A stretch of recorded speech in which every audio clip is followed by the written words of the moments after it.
Hey CST, I'm Mark Lukasiewicz. I'm down here in Ankeny with the church plant here, working with the youth ministry, and I'm going to be talking to you guys about Titus. So it's one of Paul's pastoral epistles, which means he's writing to an individual with a pastoring role.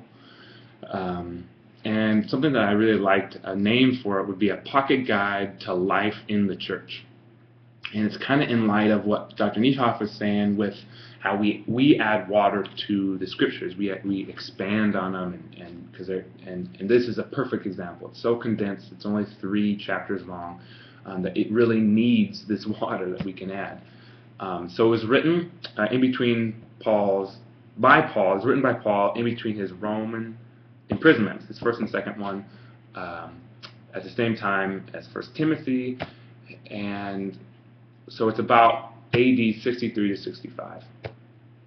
And it's important to note, too, that Paul was in a time of freedom. So he wasn't in captivity, so his ideas kind of relate to that. Titus is not seen in Acts. He's not talked about there, but he is seen 13 other times in the New Testament, specifically Galatians.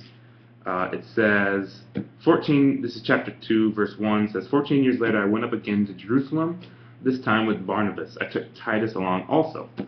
So he explains that he's going up to Jerusalem to talk about this Judaism and Gentiles, and Titus is himself. He's a Greek, so he's a Gentile, and he was uncircumcised, so he actually helped vindicate Paul's stance in Jerusalem. In 2 Corinthians 2:12, it says, now when I went to Troas to preach the gospel of Christ and found that the Lord had opened a door for me, I still had no peace of mind because I did not find my brother Titus there. So I said goodbye to them and went on to Macedonia. So if you remember, this is him talking about that severe letter that he sent. And so Titus, we think, is the one that actually took that severe letter to the Corinthians. Also later in 8, he mentions his name as one of the group that took the letters, his 2 Corinthians letter. So Titus was a key player in Paul's life. But when did they visit Crete? And that's when we look to Titus. Chapter 1, verse 5 says, the reason I left you in Crete was that you might straighten out what was left unfinished and appoint elders in every town as I directed you. So Acts 27 mentions Paul's short stay there at the Fair Havens harbor. But here in Titus, we can imply that Paul had done some work in Crete and had left Titus to complete it.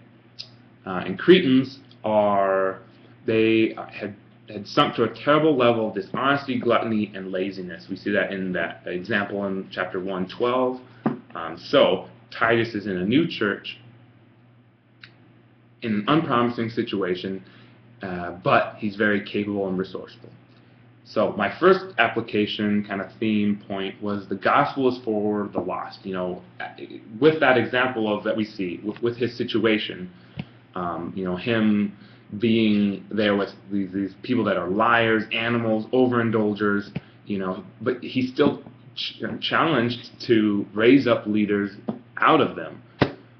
So in our light, as we are church planners and evangelizers, the church is not intended to function only in cozy, respectable, middle-class environments, but is to be taken to the unpromised people, unpromising situations. And then when we evangelize, when we're trying to lead people to Christ, when we have, no matter how unloving, unrespectful, apathetic, or immoral our response is to our work, we are still to press on. So the question for us to ask is, when has the gospel called us to be obedient in unpromising circumstances? And then sound doctrine. The reliance on sound doctrine is my point 2. And Paul really lays out the doctrine 2 times in this book. It's so short, but yet 2 times. Chapter 2, 11 through 14, and chapter 3, 4 through 7. He explains and summarizes the Christian doctrine, and really points to the power of the message. And so are we relying on our own strength to fight the power of sin, or are we placing our whole dependence on pursuing God and His grace? and not pulling up our bootstraps to fight sin. And he doesn't tell Titus that, but he actually tells them, teach them to rely on this doctrine. And then finally, submitting to leadership. And this idea kind of comes across with the survey question. Do we look for leaders that have solid character or have solid ability? And what we see with the qualifications in chapter 1 of Titus is that actually it's character that he wants. And that ability is more so just, are they producing fruit? So when we look to hire new people or have a co-leader or look for people to serve in our ministry, we should be looking for character, not ability. And then also, just with the authority of that God has given us through our salvation and this word, I think Titus was really,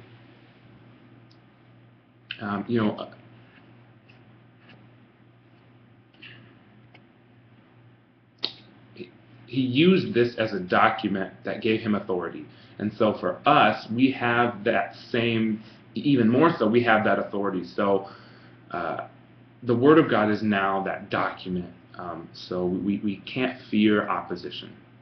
So when you're talking about Titus, when you're preaching it, when you're meditating on it, or when you're reading it, really think about being in Titus's shoes. Where was he? His circumstance. And that can really help shed light on it. So then my question for you guys would be, in light of expanding on these simple and condensed epistle, what was one thing God really showed you in this short book that could be brought to life?